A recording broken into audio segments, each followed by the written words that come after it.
Hello students, स्वागत है आपका एक बार फिर से क्लास 9th सेकेंड चैप्टर क्या हमारे आसपास के पदार्थ शुद्ध हैं।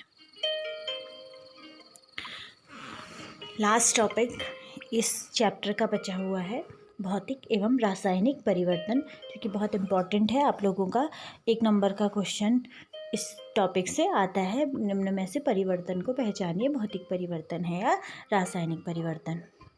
तो भौतिक गुण आप जानते ही हैं, जैसे भौतिक गुण रंग है, कठोरता है, दृढ़ता है, कितना ठोस है, बहाव, घनत्व, द्रवनांक और क्वथनांक, ये सभी भौतिक गुण हैं। तो जो भौतिक गुण है, इनका भौतिक परिवर्तन पदार्थ के भौतिक गुणधर्मों में परिवर्तन लाता है। यानी कि पानी था, गर्म किया हमने, भाप बन गया, वो उसके भौतिक परिवर्तन में उसका भौतिक परिवर्तन हुआ, यानी कि वो द्रव से वाष्प में बदल गया, गैस में बदल गया, तो उसका भौतिक में परिवर्तन। लेकिन उसके जो संघटक था हाइड्रोजन और ऑक्सीजन, वो भाप बनकर भी वो हाइड्रोजन और ऑक्सीजन ही रहता है। तो कहने का मतलब है उसका केवल भौतिक परिवर्तन हुआ है और कोई नया पदार्थ नहीं बना है। वो भाप बना है तब भी उसका जो फॉर्मूला है वो H2O ही रहता है, और जब वो द्रव है तब भी वो H2O ही रहता है। तो भौतिक परिवर्तन पदार्थ के भौतिक गुणधर्मों में परिवर्तन लाता है, केवल भौतिक गुणधर्मों में परिवर्तन लाता है। जो कि आपको बताए, ठोस था तो वो द्रव में परिवर्तित हो सकता है, या वो उसका जो थोड़ा सा गलन क्वथनांक है उसमें अंतर आ सकता है। वो बहने वाला, उसका बहाव पहले ज़्यादा था अब कम हो सकता है। इस तरीके से बड़ा था छोटा हो गया, बनावट में उसके अंतर आ सकता है। लेकिन जो उसका संरचना है, जिन तत्वों से वो मिलकर के बना हुआ है, उसमें परिवर्तन नहीं आता है। जैसे पानी का वाष्प में बदलना, बर्फ़ का पिघलना, मोमबत्ती का पिघलना। एक प्रश्न आता है, मोमबत्ती का जलना और मोमबत्ती का पिघलना। अगर हम मोमबत्ती जली है तो हम वो वैसे दोनों टाइप का जो परिवर्तन है उसमें दोनों ही परिवर्तन होते हैं जब मोमबत्ती जल रही होती है। जो उसकी वैक्स है, जो मोमबत्ती की जो मोम है, वो पिघलती है, पिघल करके वो एक ढेर नीचे बन जाता है। तो वो ढेर है लेकिन वो है अभी भी मोमबत्ती ही। उसके जो भौतिक स्वरूप है उसमें परिवर्तन आया है, रासायनिक स्वरूप में उसका कोई परिवर्तन नहीं आया है। लेकिन जो उसके अंदर का धागा होता है, वो धागा जल करके कार्बन में परिवर्तित हो जाता है, यानी कि उसके रासायनिक रूप में भी परिवर्तन आ जाता है। जैसे कि पेड़ से पत्ती का गिरना, पेड़ में पत्ती थी, वो पेड़ में थी, वो नीचे गिर गई, वो पत्ती ही रही, पत्ती से कुछ और चेंज नहीं हुआ। तो ये क्या है?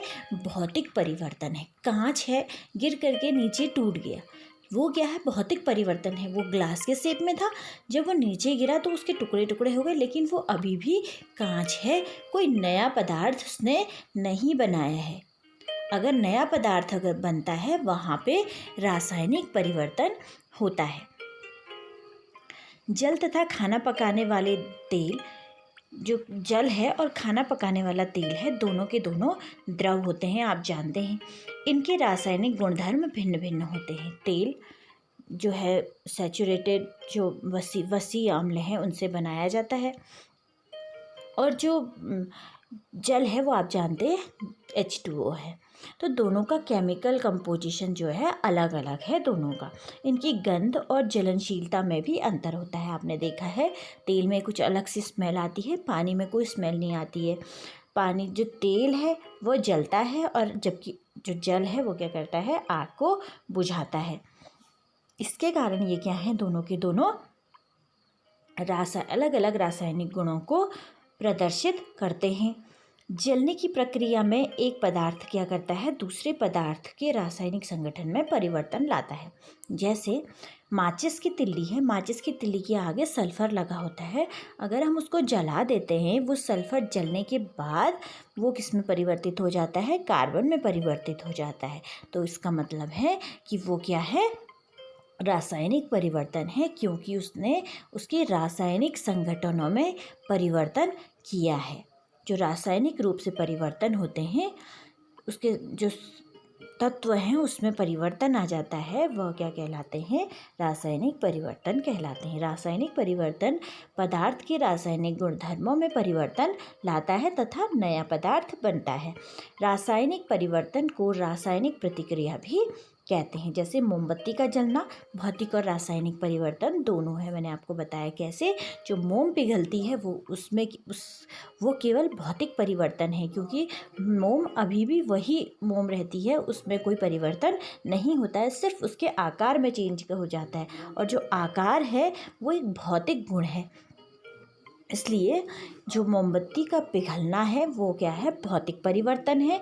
और जो उसके अंदर का धागा जलता है वो एक रासायनिक परिवर्तन है। वो धागा जो जल करके वायु से जब वो जल की उपस्थिति में जब उसको जलाया जाता है तो क्या होता है? वो धागा कार्बन में परिवर्तित हो जाता है, इसलिए एक रासायनिक परिवर्तन भी है। अलमारी में जंग लगना, अलमारी में ऑक्सीडेशन होता है, बाहर नमी से जो अलमारी है लोहे की है चाहे कोई धातु है उसमें जंग लग जाता है या वो ख़राब हो जाती है, तो उसका जो केमिकल कंपोजिशन है, रासायनिक गुण है, वो नया एक कंपोजिशन, एक नया ही यौगिक बना देता है, जिसके कारण हम कहते हैं कि ये इसमें रासायनिक परिवर्तन हुआ है। जैसे कि मैग्नीशियम है या फिर आयरन है, आयरन में जब जंग लग जाता है तो जो भूरी भूरी सी एक पत्ती होती है, यानी कि एक नया पदार्थ वहाँ पे बन जाता है।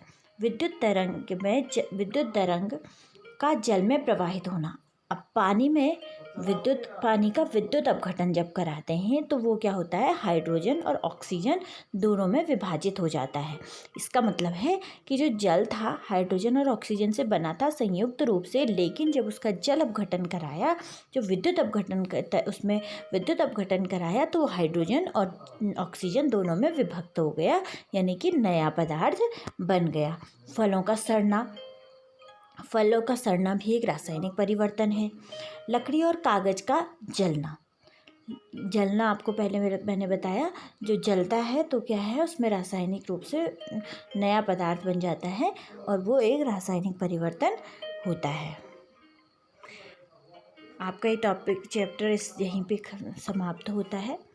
अब आप थोड़ा सा एक जल्दी से देख लीजिए इस चैप्टर में हमारे मेन क्या क्या चीज़ें आई थी।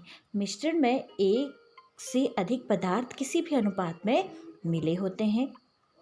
मिश्रण है, कोई भी मिश्रण है, पानी है, बालू है, मिला दिया हमने, कोई भी अनुपात है, हमें आवश्यकता नहीं है जानने की कि कितना हमने बालू लेना है, कितना हमने पानी लेना है। मिश्रण को पृथक करने के लिए उचित विधियों से शुद्ध पदार्थ में पृथक्करण किया जाता है। आपको विधियां बताई, अपकेंद्रण विधि बताई और क्रोमेटोग्राफी बताई, ऊर्ध्वपातन विधि, वाष्पीकरण, आसवन, प्रभाजी आसवन, ये कई तरह की विधियां हैं जिनसे कि मिश्रण को पृथक किया जाता है। विलयन दो या दो से अधिक पदार्थों का समांगी मिश्रण है। मिश्रण समांगी और विसमांगी दो टाइप का होता है। जो विलयन है वो समांगी मिश्रण है। विलयन के बड़े भाग को विलायक तथा छोटे भाग को विलेय कहते हैं। विलयन की सांद्रता उसके इकाई आयतन को विलायक के इकाई आयतन में उपस्थित विलेय की मात्रा है, यानी कि जो विलयन है उसमें जो अधिक वाला मात्रा होता है वो विलायक होता है और जो कम मात्रा में होता है वो क्या होता है? विलेय होता है। और इस विलायक में जो विलेय की मात्रा है वो कहलाती है विलयन की वह पदार्थ जो विलायक में घुलनशील तथा आँखों से देखा जा सकता है निलंबन कहलाता है। यानी कि आपने जैसे देखा बालू और पानी का मिश्रण जो है वो क्या है? एक निलंबन है, उसके कणों को हम आँखों से देख सकते हैं। और एक ये विसमांगी मिश्रण होता है। कोलाइडी एवं विसमांगी मिश्रण के कणों का आकार इतना छोटा होता है कि उन्हें सरलता से देखा नहीं जा सकता है, किंतु इतना बड़ा भी नहीं होता कि यह प्रकाश के फैलाव कर सकने में सक्षम होता है। जैसे कि आपको बताया था जो कोलाइडी है उसके कणों का आकार बहुत छोटा होता है और वो लगता समांगी जैसा है, लेकिन होता कैसा है? विसमांगी। जैसे कि दूध है, दूध लगता है कि समांगी मिश्रण है लेकिन वो समांगी मिश्रण नहीं है, बल्कि क्या है? एक विसमांगी मिश्रण है। विलेय कणों को परिक्षिप्त अवस्था कहते हैं। जो कोलाइडी विलयन है उसमें जो विलेय के कण होते हैं उसको परिक्षेप्त अवस्था, और विलायक जिसमें यह पूरी तरह वितरित रहते हैं उसे परिक्षेपण माध्यम कहते हैं। यानी कि जो कोलाइडी विलयन है, कोलाइडी विलयन में विलेय को कहते हैं परिक्षेप्त प्रावस्था, और विलायक को कहते हैं परिक्षेपण माध्यम जिसमें वो घुला हुआ होता है। शुद्ध पदार्थ तत्व या यौगिक हो सकते हैं, जैसे कि जल है। जल क्या है? शुद्ध पदार्थ है, क्योंकि उसमें क्या है, जितने भी जल के जितने भी अणु होंगे H2O के सारे H2O के ही अणु होंगे, इसलिए हम उसे क्या बोल सकते हैं? शुद्ध पदार्थ कह सकते हैं। जैसे कि ऑक्सीजन है, ऑक्सीजन में क्या है, सारे के सारे ऑक्सीजन के अणु हैं, इसलिए वो एक शुद्ध पदार्थ है।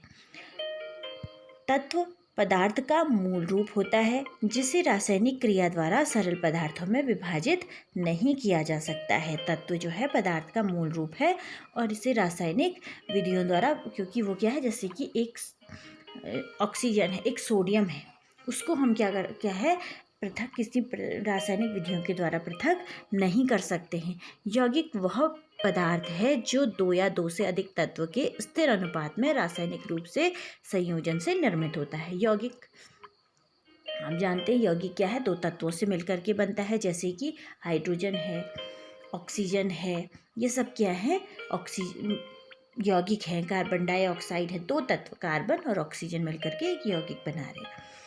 यौगिकों के गुण उसमें निहित तत्वों के गुणों से भिन्न होते हैं, जैसे हाइड्रोजन और ऑक्सीजन है, तो उनके जो गुण हैं वो क्या है, अपने जो कार्बन और ऑक्सीजन है दोनों मिलकर के कार्बन डाइऑक्साइड बनाते हैं, लेकिन कार्बन डाइऑक्साइड के गुण कार्बन और ऑक्सीजन से क्या होते हैं, भिन्न होते हैं। ये चैप्टर आपका ख़त्म हो गया है। तब तक के लिए बाय बाय।